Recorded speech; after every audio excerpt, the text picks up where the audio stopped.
बाजैखौल' सेलु दोलायदो आंखौ लेयाखै बै मान गथ सेक्रिफाइस गावखौ बावसोमनाया बेसेबांदि जिउआव गोनांथि दं बिनि फारसे मिथियै जालांनायखौ जोङो नुनो मोनदों। गासैबो नङा, माखासे लाइमोनफोरा बे आयदानि सायावनो जेम्स फंबायनि हिन्जावा गुवारै बेखेवनानै होदों। दिनैनि लाइमोनफोरा गाव जिउआव माबायदि थांखि लानांगौ, जिउआव गावखौ माबायदि बावसोमनांगौ, माबायदि सेक्रिफाइस खालामनांगौ आरो गावनि सायाव माबायदि आत्मबिश्वास, गावनि सायाव माबायदि फोथायनाय थानांगौ, बे आयदानि सायाव जेम्स फंबायनि हिन्जाव मेडाम प्रफेसारा गुवारै बेखेवनानै होदों भिडिअ कल कनफारेन्सनि गेजेरजों। थ' नोंथांमोना भिडिअखौ खोनासंलांदो आरो खोनासंनानै कमेन्ट बक्सआव कमेन्ट लिरनो दाबाव। हारि बा लाइमोनफोरनि बागैथ' गोबां बाथ्रा बुंनो सानो, नाथाय जोंनि बर' हारिनि गेजेराव बा लाइमोनफोरनि गेजेराव माने मोजां बाथ्रा बुङोबाबो माने खायफा मानसिया माने जोबोद गाज्रि मोनो आरो माने मोजां बाथ्रा बुंनायफोरखौ आरो बेखायनो सम माने जोंनि हारिनि गथ'फोरखौ बा गोग्लैसोनाय थानाय गथ'फोरखौ मोजां जाजानो लुबैनानै गावनि जि एसे रोंगौथि बे रोंगौथिखौ माने शेयार खालामनो सानो। नाथाय आरो माब्लाबा सोरनिबा नेगेटिभ माखासे कमेन्टफोरखौ नुयोबा बुंनानैलाय मा जानो बिदि होननानै गोसोआव माने साननाय फैयो आरो। एबा सोरनिबा जोङो दा जोंनि दा गेदेर मानसिफोरनि जिउ जारिमिनखौ जुदि जों फरायोब्ला जोङो मिथिनानै मोनो गोबां ट्रेजेडि बा दुखु दाहानि गेजेरजोंसो माने साक्सेस जानाय आरो माने बेफोरबायदि गेदेर मानसिफोरनि जों स्ट'रिखौ फरायोब्लाथाय जोङो मिथिनानै मोनो आरो माने माबायदिहाय लाइफआव दावगानांगौ, माबोरैहाय जोङो स्ट्रागल खालामनांगौ, बेफोर बाथ्राफोरखौ जोङो मिथिनानै जोङो मोनो आरो। बेखायनो आंबो बेफोरबायदि थासारिजोंनो माने जुजिनानै फैनायखाय आंबो दाखालि बावै माने गावनि लाइफनि बाथ्राखौ माने शेयार खालामदोंमोन आरो माबोरै लाइफआव माने साक्सेस जानाय, माबायदिहाय जोङो गावखौ गसंथानो गोनांबाथाय जोङो बेसेबां सेक्रिफाइस खालामनो गोनां जायो, बे बाथ्राफोरखौ बुंदोंमोन आरो बुंनायाव माखासे माने गाज्रि कमेन्टफोरखौबो खोनानानै माने गोसोआ दुखु मोनदों आरो माने बेबायदिहाय दुखु मोनो। आंबो इनसानसो नालाय, मानसिसो नालाय, मानसिनाव दुखु मोननाय थायो। बेखायनो मालाबा माने मोजां बाथ्राफोरखौ बुंनो गोसो जायो, नाथाय आरो बेफोर बाथ्राखौ जुदि नुयोबाथाय माने गोसोआ दुखु मोननानै माथो बुंबावनो होनना सानलायलाङो आरो माने बेबायदि। फरायसाफोरनि सोमोन्दैथ' गोबां बुंनांगौ बाथ्रा दं, माने बुंनानै जोङो फोजोबनो हाया। जेनेबा सासे मोजां फरायसा बा गावनि आथिङाव गसंनो गोनांबा जोङो गोबां खस्थ' खालामनो गोनां जायो आरो बेबायदि गोबां सेक्रिफाइस खालामनो गोनां जायो। माने गावनि थांखिखौ जों जेब्लाबो मा खालामनांगौ, इम्परटेन्ट होग्रोनांगौ आरो। मानो होनबाथाय मानसिनि जिउआ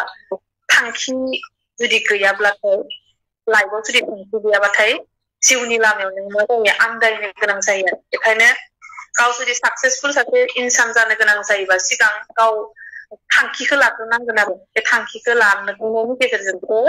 जोङो गावनि खामानिखौ जाफुंसार होनो थाखाय जोङो नाजानो नांगोन आरो। थांखि गैयाबा नों मा जागोन, आं BA पास जाखांनायनि उनाव आं बबे लामाथिं थांनो बा मा खालामनो, माने बेफोर माने जोबोद गुलाय गुजाय फैयो आरो। बेखायनो सोरबाया उन्दैनिफ्रायनो सोरबा दा मोजां पास जानाय गथ'फ्रा सोरबा डक्टर जागोन, सोरबा इन्जिनियार जागोन, सोरबा प्रफेसार जागोन, बेबायदि मोनसे माने एम लानानै जोङो मा खालामनांगौ, जोङो लेखाखौ जोङो फरायनांगौ आरो। एम लानानै जुदि जोङो थांखि लानानै जुदि लेखाखौ फरायोबाथाय जोङो मा खालामनो हायो, उनाव माने जोङो इयुनाव आं मा खालामगोन होननाय बाथ्राया जोंनि गोसोआव फैया आरो।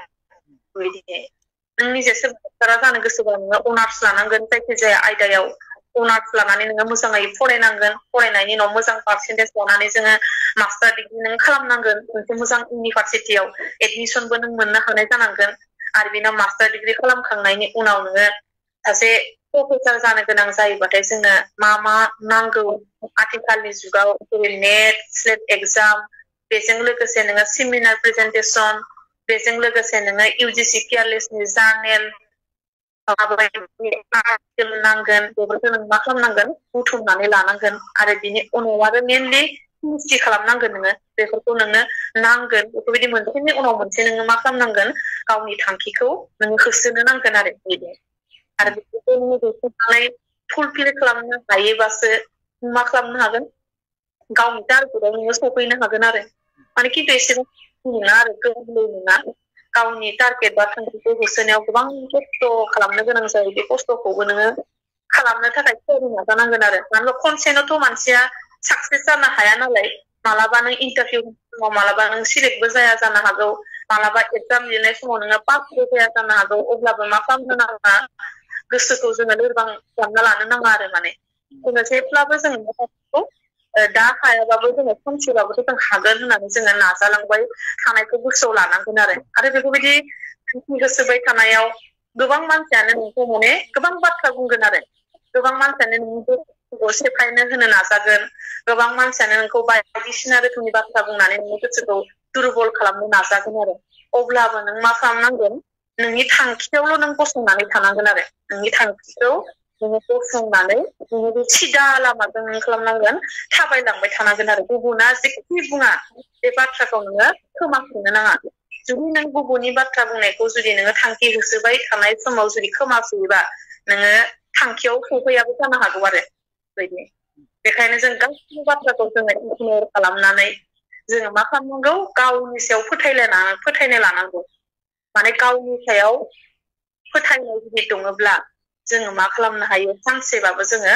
साक्सेस जोङो जानो हायो आरो गावखौ जों मा खालामनांगोन फोथायनांगोन हागोन होननानै नोङो जेब्लाबो खामानि मावनानै जोङो आगबारिलांनो नाजानांगोन आरोबा नों खामानिखौ मावैनि सिगांनो नों जुदि हाया होननानै फावसायोब्ला बे बोरै नोङो थांखिसिम सफैनो हानाय फोथायनो लाखिनांगोन नाजानो नांगोन खस्थ' खालामनो नांगोन बेनि उनावसो नों मा खालामनो हायो गावनि थांखियाव सहैनो हायो आरो